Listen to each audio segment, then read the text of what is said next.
Hey guys, and welcome back. Now it's time to create your first Django app and learn what it actually is. So, what is an app? First of all, we have created a Django project called To Do.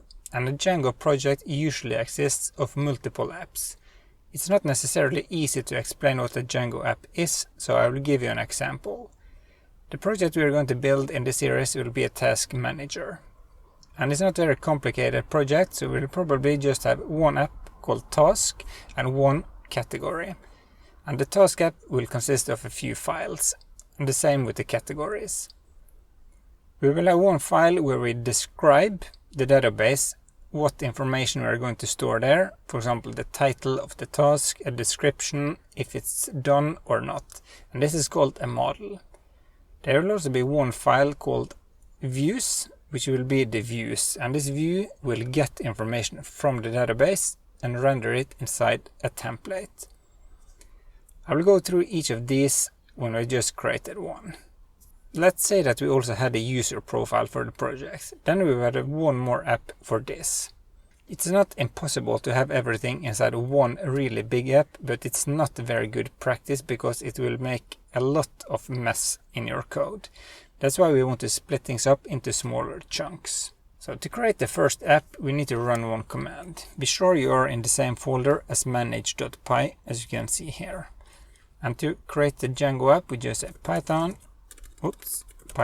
manage.py start app task and hit enter. So if I now go back to the editor, you'll see that I have this up here as well. So now you have created your first Django app. But even though you have created it, Django doesn't actually know that this exists. That's where the settings.py file come in handy.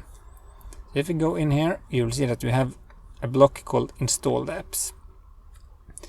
There are already a few that comes built into Django, like for example static files for showing or using CSS files. You have auth for authenticating users.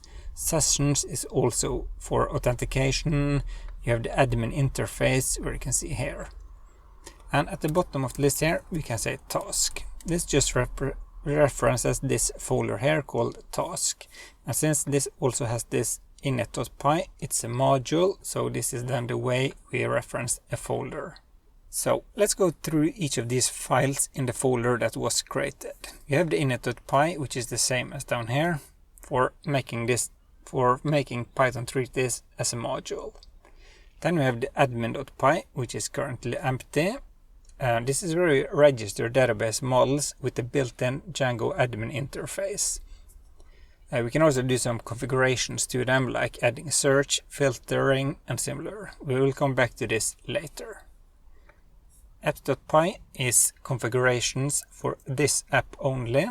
Models.py is where we define what information we want to store in the database. For example, since we have a task, we probably want a title, a status, a description, and what category this task belongs to. Next we have the tests.py, and in this file we can write tests for the app to make sure that everything is working as it should. So here we can create automated tests for testing different things. Last we have the views.py, which is where we get information from the database. Maybe we do something with that information and then we render it inside a template. And just like the files in the root folder, this might be a little bit too much information at once because you have very little context to understand everything. In the next part we will finally start coding, and I promise that everything will start to make much more sense then. See you in the next video.